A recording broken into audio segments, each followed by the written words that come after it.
Good morning, 7th class. Good morning, all students. Last day we completed our poem, and today we start our new chapter, chapter 3rd, Gopal and a Hilsa Fish. Gopal and a Hilsa Fish, यानी गोपाल और hilsa means की। अब यहाँ देखिए, जैसा कि अब आप थोड़ा सा, अगर आप सबके पास बुक है तो आप देख ही रहे होंगे कि यहाँ पर जो आपका ये चैप्टर है ये लाइक एज ए कॉमिक है। जैसी कॉमिक पिक्चर होती है, कार्टून पिक्चर्स होती हैं, कार्टून्स की जो बुक आती है, वैसी ही ये कॉमिक बुक से आपको कॉमिक पिक्चर के माध्यम से आज आपको ये चैप्टर पढ़ना है। तो देखिए, have you ever read A comic book? क्या आपने कभी कोई कॉमिक बुक यानी कि हंसी मजाक वाली जो हास्य बुक होती है उस बुक को पढ़ा है? A comic book contains stories told mainly through pictures.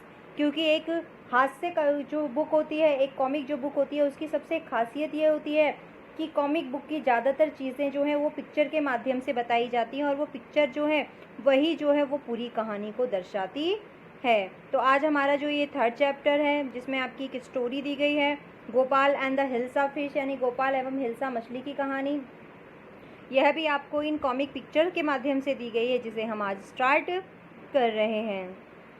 So let's start. It was the season for Hilsa fish. Fisherman could think of nothing but Hilsa fish. ये देखिए, हिल्सा फिश का मौसम। हिल्सा फिश का मौसम का मतलब ये है कि ऐसा मौसम जिस मौसम में मछलियाँ ज़्यादा खरीदी और बेची जाती हैं, इसी मौसम के लिए कहा गया है कि हिल्सा फिश का मौसम था। ये मौसम जो था वो हिल्सा फिश का मौसम था। Fisherman could think of nothing but hilsa fish. इसीलिए मछुआरे जितने भी थे वो मछुआरे सिवाय हिल्सा मछली के अतिरिक्त कुछ और नहीं सोच रहे थे, क्योंकि मछुआरों का तो काम ही यही होता है, मछली पकड़ना और उसे बेचना, उसी से अपने जीवन को यानी अपने लाइवलीहुड को चलाना। तो ये सीज़न जो था ये हिल्सा फिश का था, उन्हें खरीदने और बेचने का सीज़न था। इसीलिए मछुआरों को सिवाय हिल्सा फिश के कुछ और दिखाई नहीं दे रहा था, कुछ और वो सोच भी नहीं रहे थे और ना ही उन्हें कुछ और दिखाई दे रहा था। नेक्स्ट देखेंगे हम। देखिए, अगला लिखा हुआ है, fish mongers sold nothing but hilsa fish. Fish mongers sold nothing but hilsa fish.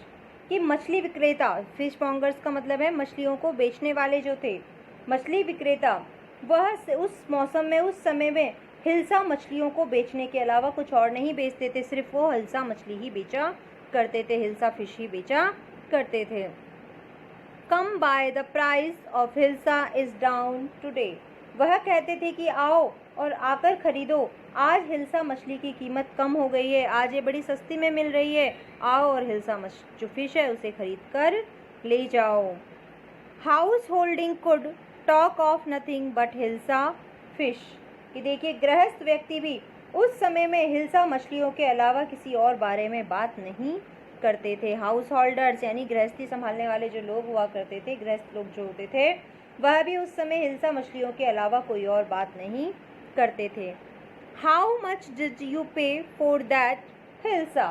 तभी देखिए, जो एक विक्रेता जब मछली बेच रहा है, हिल्सा मछली, तो एक गृहिणी जो है, एक लेडी जो है, जो घर चलाती है, वह आती है और पूछती है कि हिल्सा मछली आपने किस रेट से दिया है, यानी कि इस हिल्सा मछली की क्या कीमत है। हाउ मच डिड यू पे फॉर दैट हिल्सा, कि इस हिल्सा मछली की कीमत क्या है।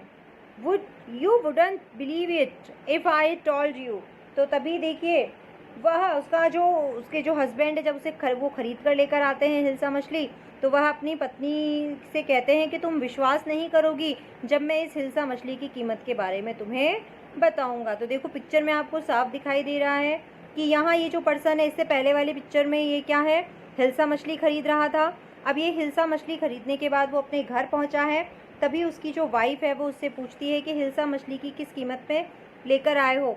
तभी उनके हस्बैंड उससे कहते हैं कि तुम विश्वास नहीं करोगी जब सुनोगी कि मैं इसे किस कीमत में लेकर आया हूँ। And in the place to the courtiers could discuss nothing but hilsa fish. और तो और महल में भी, प्लेस में भी, यानी राजा के दरबार में भी जो बातें चल रही थी वो सिर्फ हिल्सा फिश के बारे में ही चल रही थी, उसके अलावा कोई और बात करता ही नहीं था। सभी जो थे वो हिल्सा फिश के बारे में ही बातचीत किया करते थे। Your majesty, you should have seen the huge hilsa I cot it was. तभी एक दरबारी राजा को बताता है कि हे राजा, आपको वो इतनी बड़ी और विशाल जो हिल्सा फिश है उसे देखना चाहिए जो जिसे मैंने आज पकड़ा है। आई कॉट, कॉट यानी पकड़ना, कि हे राजा, हे मैजेस्ट्री, राजन, आपको वह बड़ी हिल्सा फिश को देखना चाहिए जिसे आज मैंने पकड़ा था या जिसे मैंने आज पकड़ा है। देखिए दिख रहा है आपको पिक्चर में, राजा का दरबार है। यहाँ जो दरबारी है वो राजा को ये बात कह रहे हैं, हिल्सा फिश के बारे में ही यहाँ बात की जा रही है। नेक्स्ट पेज पे आते हैं हम लोग। तभी राजा जो है वो बहुत ज़ोर से चिल्लाते हैं और उससे कहते हैं स्टॉप इट, रुक जाओ। क्या कह रहे हो? रुक जाओ, स्टॉप इट। देखो उनके एक्सप्रेशन हमें दिखाई दे रहे हैं राजा के, कि वो राजा कितना गुस्सा करके कह रहे हैं रुक जाओ, स्टॉप इट, रुक जाओ। आर यू ए कॉर्टियर और ए फिशरमैन?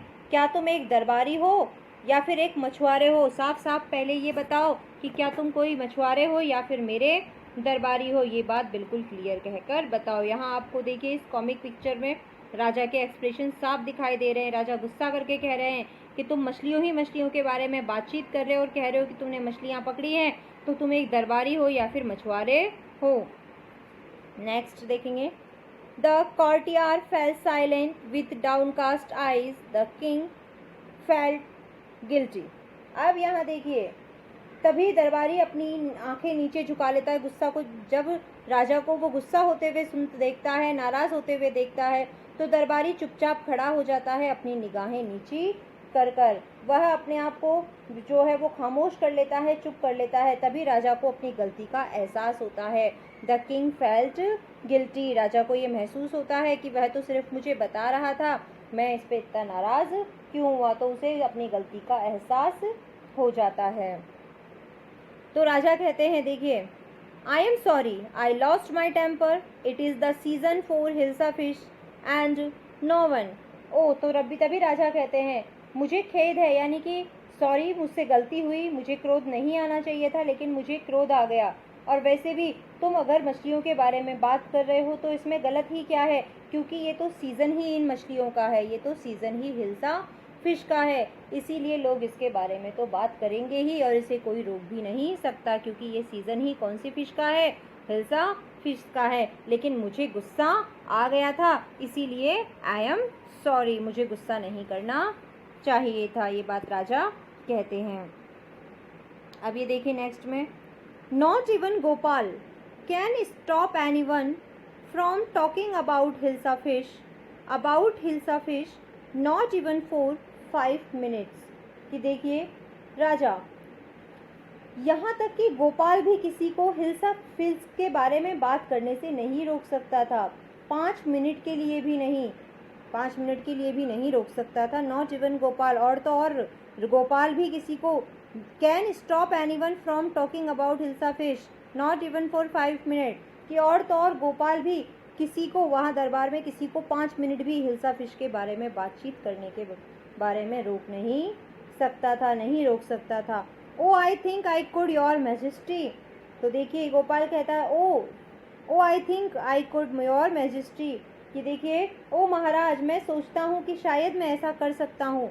जब वो गोपाल से कहते हैं कि क्या तुम भी 5 मिनट तक किसी की रोक नहीं सकते बातचीत करने से, सिर्फ मछलियों की बातचीत हो रही है, तभी वो कहता है कि शायद महाराज मैं ऐसा कर सकता हूँ।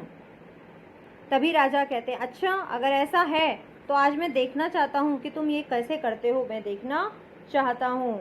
तो मैं तुम्हारी क्या करता हूँ, आज मैं तुम्हारा इम्तिहान ले लेता हूँ, आज मैं तुम्हारी परीक्षा ही ले लेता हूँ, देखता हूँ कि कैसे तुम लोगों को हिल्सा फिश के बारे में बातचीत करने से रोक सकते हो। Then let me see you buy a huge hilsa and bring it to the place without anyone asking you a word about it. तभी राजा कहते हैं कि ठीक है, तब मुझे तुम्हारी एक परीक्षा लेने दो, मुझे तुम्हारा इम्तिहान लेने दो। तुम एक बहुत बड़ी हिल्सा फिश खरीदो और उसे महल में लेकर आओ। तुम्हें एक हिल्सा फिश खरीदनी है और उसे महल में लेकर आना है, लेकिन याद रखिएगा शर्त को, कि इसे लाते समय ना तो कोई व्यक्ति तुम हमसे इस मछली के बारे में कुछ पूछे और ना ही तुम किसी को कुछ बताओगे। यानी कि इतना तुम्हें ध्यान रखना है कि लोग जब हिल्सा फिश को देखेंगे तो उसके बारे में तुमसे पूछेंगे ही, बातें करेंगे ही, और तुम ये कह रहे हो कि मैं लोगों को हिल्सा फिश के बारे में बातचीत करने से रोक सकता हूँ। तो तुम्हारी चुनौती यही है कि तुम बाजार जाओ, एक बड़ी सी हिल्सा फिश खरीदो और उसे यहाँ लेकर आओ, दरबार में लेकर आओ। और पर ध्यान रखना कि तुम्हारी चुनौती यही है कि कोई उस मछली के बारे में कुछ पूछना नहीं चाहिए, किसी को कुछ तुमसे पूछना नहीं चाहिए। I accept the challenge your majesty. तभी गोपाल कहता है कि मैं आपकी चुनौती स्वीकार करता हूँ महाराज। यहाँ पर वो जो है महाराज के जो चैलेंज था उसे वो एक्सेप्ट कर लेता है। नेक्स्ट देखिए, नेक्स्ट में हमारा है why is your face half shaven. कि देखिए कुछ दिनों के बाद, अभी ये जो गोपाल ने चुनौती स्वीकार कर ली थी, अब कुछ दिनों के बाद की बात है। अ फ्यू डेज लेटर लिखा हुआ है, अ फ्यू डेज लेटर यानी कि कुछ दिनों के बाद। तभी उसकी वाइफ जब गोपाल को देखती है तभी गोपाल से कहती है why is your face half shaven. कि आखिर क्या बात है, तुमने अपने चेहरे पर आधी ही दाढ़ी क्यों बनाई है? आधी ही दाढ़ी को तो तुमने शेव कर लिया है और आधी दाढ़ी को बिना शेव के ही रहने दिया है। तभी देखिए गोपाल कहता है I am dressing up to buy a fish. कि गोपाल कहता है कि मैं मछली खरीदने के लिए तैयार हो रहा हूँ, मछली खरीदने जाना चाहता हूँ, इसके लिए तैयार हो रहा हूँ। तो गोपाल ये कहता है वो पूरी शेविंग नहीं करता है, वो हाफ शेविंग करता है और कहता है मैं मछली खरीदने जा रहा हूँ और उसी के लिए मैं इस तरह से तैयार हो रहा हूँ। अब ये देखिए what's the matter with you, why are you smearing yourself with ash. तभी उसकी गोपाल की वाइफ उससे कहती है आखिर मामला क्या है, बात क्या है? आप अपने चेहरे पर इस प्रकार की जो ऐश यानी कि राख, जो चूल्हे की जो राख होती है ना, उसके लिए कहा गया है कि आप अपने चेहरे पर राख क्यों मल रहे हैं? आखिर ये मामला क्या है, आप अपने चेहरे पर राख क्यों मल रहे हैं? स्मेरिंग यानी मलना, ऐश यानी राख, कि आप अपने चेहरे पर राख क्यों मल रहे हैं? I told you I am dressing up to buy a hilsa fish. तभी गोपाल कहता है कि मैंने तुम्हें बता तो दिया, मैं हिल्सा मछली खरीदने के लिए जा रहा हूँ, इसी के लिए तैयार हो रहा हूँ। मुझे हिल्सा फिश खरीदनी है और उसे खरीदकर महल में लेकर जाना है, इसी के लिए मैं तैयार हो रहा हूँ। उसकी वाइफ आश्चर्यचकित हो जाती है कि क्या कोई ऐसे भी रेडी होता है? क्या आप कभी रेडी होते हो बच्चों कि आपको कहीं जाना है और आपने आधे फेस पर मेकअप कर लिया और अपने चेहरे पर आपने राख को मल लिया और उसके बाद आप कुछ खरीदने के लिए बाजार जाओ? तो यहाँ ऐसे ही वो जा रहा था, इसीलिए उसकी वाइफ जो है वो काफ़ी ज़्यादा सरप्राइज्ड होती है और आगे कहती है listen to me please, you can't possibly go out in those disgraceful rags, what are you up to. तभी देखिए गोपाल की वाइफ उसे समझाती है गोपाल को और कहती है प्लीज़ लिसन टू मी, मेरी बात सुनो, आप इन फटे हुए you can't possibly go out in those disgraceful rags, rags यानी चीतले, फटे हुए कपड़े जो होते हैं, फटे पुराने कपड़े को रैग्स कहा जाता है। तो देखिए ये मैं, प्लीज़ मेरी बात सुनिए, आप इस प्रकार फटे पुराने कपड़े पहनकर बाहर नहीं जा सकते। आप इन कपड़ों में कितने भद्दे लग रहे हैं, इन फटे पुराने कपड़ों में चेहरे पर राख मलकर आधी शेविंग बनाकर आप घर से बाहर नहीं जा सकते। ये आप क्या कर रहे हैं? आप बहुत ज़्यादा भद्दे लग रहे हैं। तभी गोपाल कहता है how many times must I tell you women I am out to buy a huge hilsa fish. तभी फिर गोपाल गुस्सा करता है और गुस्सा भी करते हुए वो कहता है कि मैं तुम्हें कितनी बार बताऊं हे लेडी। कि गोपाल अपनी पत्नी से कहता है कि मैं तुम्हें कितनी बार बताऊं ये बात कि मैं एक बड़ी हिल्सा फिश खरीदने जा रहा हूँ, मैं किस काम के लिए जा रहा हूँ, क्यों जा रहा हूँ, कहाँ जा रहा हूँ, सब कुछ तो तुम्हें बता दिया है कि मैं एक बड़ी सी हिल्सा फिश खरीदने के लिए जा रहा हूँ।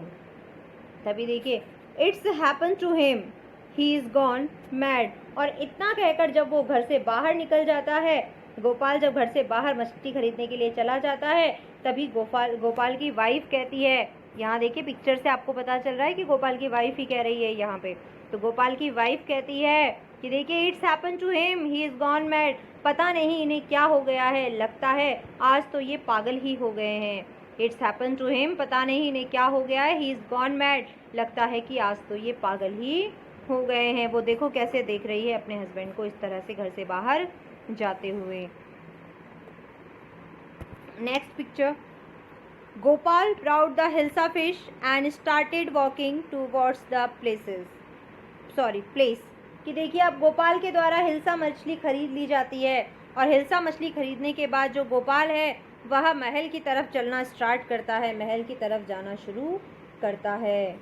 तभी एक बच्चा जो है वह यहाँ एक पिक्चर में दिखाई दे रहा है कि एक बच्चा अपनी माँ से कह रहा है, mother look at the man, is not he comical. तभी उसकी माँ से वो बच्चा कहता है, माँ उस व्यक्ति को देखो, वो कितना कॉमिकल है, अर्थात वो कितना हास्यप्रद है, वो कैसा दिखाई दे रहा है, चेहरे पर राख मली हुई है, आधी शेविंग बनाई हुई है, फटे पुराने उसने कपड़े पहने हुए हैं। तो माँ देखो ये कैसा हास्यास्पद व्यक्ति जा रहा है, उसे देखो, क्या ये तुम्हें हास्यास्पद नहीं लगता है? इसे देखकर क्या तुम्हें हंसी नहीं आती है? अब यहाँ देखिए लोग कितने आश्चर्यचकित होकर, कोई भी अब हिल्सा फिश को नहीं देख रहा है। प्रेजेंटली सब किसको देख रहे हैं? गोपाल को, क्योंकि उसने अपना गेस्चर, अपनी वेशभूषा सब कुछ ऐसा बना लिया था कि लोगों का ध्यान हिल्सा फिश पर नहीं बल्कि गोपाल पर टिका हुआ था। तभी एक व्यक्ति कहता है, he must be a madman. तभी एक व्यक्ति गोपाल को देखकर कहता है, निश्चित ही ये कोई पागल होगा, जरूर ही कोई ये पागल आदमी है। Hush, I think he is a mistake. तभी दूसरा बोलता है, चुप हो जाओ, मुझे तो कोई ये मैस्ट्रिक यानी रहस्यमयी व्यक्ति दिखाई देता है, ये कोई मुझे रहस्यमयी व्यक्ति दिखाई देता है, चुप हो जाओ। एक तो कहता है ये पागल है, दूसरा कहता है कि ये तो मुझे कोई रहस्यवादी दिखाई देता है। नेक्स्ट पिक्चर में देखेंगे, when Gopal reached the court. लेकिन जैसे ही गोपाल राज दरबार के दरवाजे तक पहुंचता है, जैसे ही वह दरबार में पहुंचता है, दरबार में प्रवेश करने से पहले दरबारी से मिलता है। यहाँ आपको पिक्चर में साफ साफ दिखाई दे रहा है कि गोपाल दरबारियों से जैसे ही पहुंचता है, दरबार जो है वो दरवाज़ा नहीं खोलते और वह डटकर खड़े हो जाते हैं और गुस्से से पूछते हैं। इस वेशभूषा में कोई भी गोपाल को पहचानता नहीं है और वह उससे कहते हैं, व्हाट डू यू वांट, आप क्या चाहते हैं, तुम क्या चाहते हो, यहाँ क्यों आए हो? द्वारपाल गोपाल से पूछते हैं कि तुम क्या चाहते हो? तभी गोपाल कहता है, I want to see the king, मैं राजा से मिलना चाहता हूँ। गोपाल कहता है कि मैं राजा से मिलना चाहता हूँ। तभी द्वारपाल कहते हैं, you can't see the king, get away with you. तभी द्वारपाल कहता है कि मैं तुम्हें राजा से मिलने नहीं दे सकता, यहाँ से दूर चले जाओ। You can't see the king, इस तरह से तुम राजा से नहीं मिल सकते। गेट अवे विथ यू, यहाँ से दूर चले जाओ, भाग जाओ यहाँ से, चले जाओ यहाँ से। नेक्स्ट देखिए, Gopal began to dance and sing loudly. जैसे ही द्वारपाल उसे जाने से रोकता है, तभी गोपाल बहुत ज़ोर ज़ोर से गाना गाना शुरू करता है और गाने पर नाचना शुरू कर देता है। बहुत तेज़ी से वो गाना बजाना शुरू कर देता है और नाचना भी शुरू कर देता है। देखो आपको सारी स्टोरी पिक्चर्स के माध्यम से बिल्कुल क्लियर दिखाई दे रही है। तो बेटा आज के लिए हम इतना ही करेंगे, इससे आगे की स्टोरी को हम नेक्स्ट वीडियो में पढ़ेंगे। आप एक बार इसको पिक्चर के माध्यम से इसको समझने की कोशिश और करना और इसको रिवाइज कर लेना।